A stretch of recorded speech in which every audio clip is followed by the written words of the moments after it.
Ketika kita kehilangan sesuatu atau ketika kita merasakan sakit, wajar ketika kita berduka. Dan orang-orang sekitar kita juga mungkin akan memberikan ruang dan waktu bagi kita untuk berduka.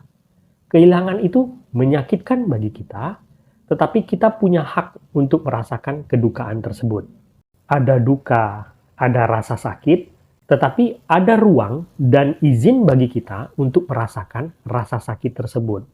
Duka itu misalnya ketika kamu kehilangan salah satu anggota keluarganya kamu, ataupun ketika kamu mengalami musibah di dalam kehidupan kamu. Itu menyakitkan bagi kamu, tetapi kehilangannya itu ada bentuknya, sehingga membuat kamu punya ruang, kamu punya hak untuk merasakan kedukaan tersebut. Tetapi ada keadaan di hidup kita di mana kamu akan merasakan kesedihan, tetapi rasa duka kamu, rasa kehilangan kamu, itu tidak punya bentuknya. Sehingga kamu sendiri bingung akan hal tersebut dan kemudian berpikir bahwa apakah saya pantas untuk berduka atau tidak. Rasa duka, rasa sedih yang ada, tetapi kehilangannya itu tidak kelihatan, inilah yang disebut kesedihan yang tidak memiliki hak. Dan jenis kesedihan inilah yang dipunyai oleh para anak-anak scapegoat dari sebuah keluarga disfungsional. Saya akan jelaskan kepada teman-teman apa yang dirasakan oleh para anak-anak scapegoat dari keluarga disfungsional dari mereka kecil hingga mereka dewasa. Di mana ada satu jenis kesedihan di mana kamu akan merasakan kesedihan itu seumur hidup, tetapi kamu tidak bisa mengungkapkan kesedihan tersebut. Bahkan ketika kamu berusaha mengungkapkan kesedihan tersebut, itu justru akan menambah trauma kamu. Sedikit bagi kalian yang mungkin bingung, bagaimana mungkin ada orang yang bisa merasakan kesedihan, tetapi kehilangannya tidak ada. Kamu bisa saja punya yang namanya orang tua, punya yang namanya keluarga, tetapi mereka tidak pernah ada buat kamu secara emosional. Kamu akan merasakan kesedihan ketika kamu merasakan hubungan kamu dengan keluarganya kamu. Tapi secara fisik, mereka itu ada di sekitar kamu. Itu yang dirasakan oleh para anak scapegoat dari sebuah keluarga disfungsional.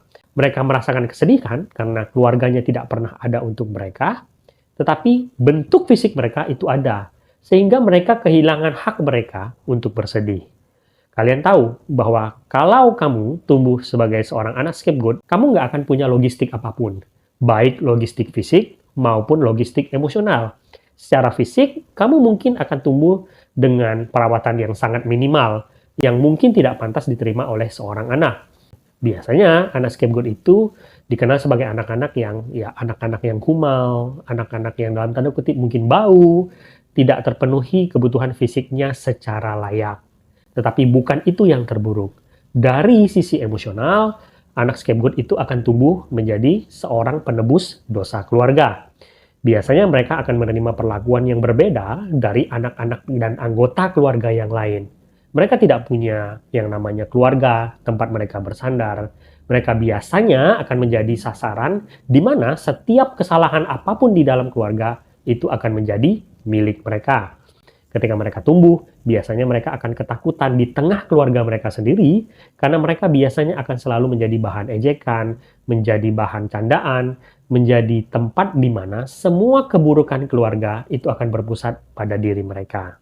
Ketika seorang anak scapegoat tumbuh seperti itu, mereka diberi doktrin bahwa itu semua terjadi karena kesalahan mereka.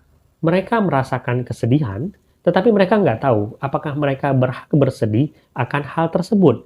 Dan kemudian mereka memilih untuk menyalahkan diri mereka. Dan yang semakin parah, biasanya penderitaan mereka ini disangkal dan diabaikan oleh orang-orang yang bahkan mereka harapkan bisa mengerti akan keadaan mereka. Bahkan ketika mereka datang kepada orang-orang yang mereka anggap kompeten, profesional sekalipun, banyak yang tidak menyadari akan hal tersebut. Bahkan ketika mereka mencoba menceritakan apa yang terjadi kepada mereka, justru mereka akan diabaikan dan apa yang mereka ceritakan justru dipergunakan untuk menyerang balik mereka. Tidak ada kata yang bisa menggambarkan kesedihan seperti ini. Kesedihan di mana kamu kehilangan hak kamu untuk bersedih.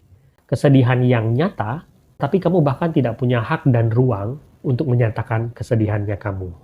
Banyak orang tidak tahu apa yang dialami oleh seorang anak scapegoat. Bahkan ketika mereka mencoba menjelaskan apapun yang terjadi kepada mereka, sampai mereka dewasa, banyak orang akan mengabaikan hal tersebut. Kenapa? Karena apa yang mereka alami itu sangat berbeda dengan apa yang dialami oleh anak-anak dari keluarga normal. Dan ketika orang tidak bisa memahami penderitaan yang dialami oleh para anak scapegoat, kebanyakan orang akan memilih untuk mengabaikan hal tersebut dan justru meremehkan apapun yang dikatakan oleh para anak scapegoat tersebut.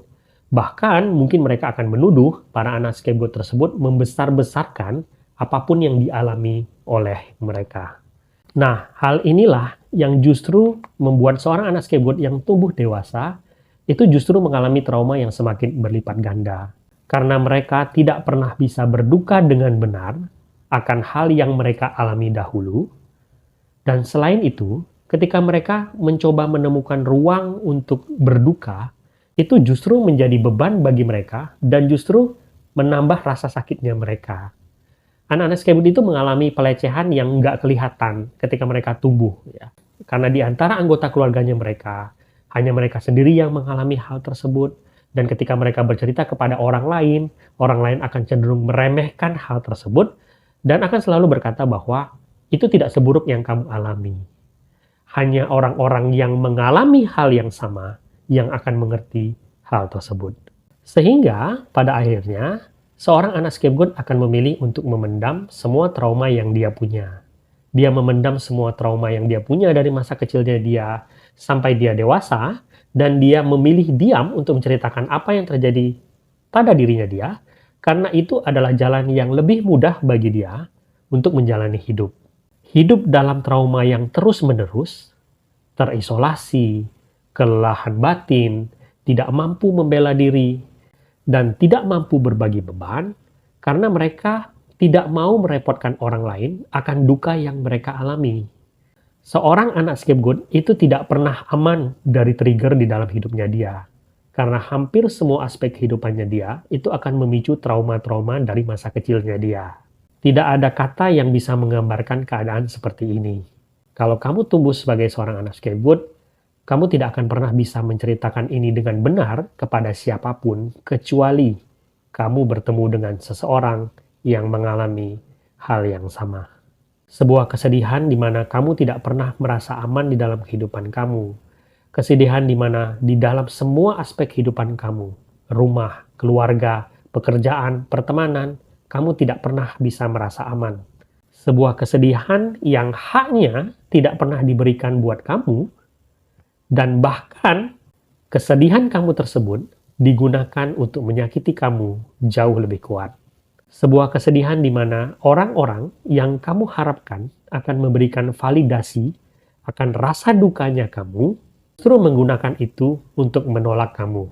Bagaimana kamu memberi ruang bagi diri kamu untuk berduka. Maka cara yang paling mudah yang digunakan oleh semua anak scapegoat itu adalah menyimpan itu semua di dalam diri kamu dan bersikap seolah semuanya tidak pernah terjadi.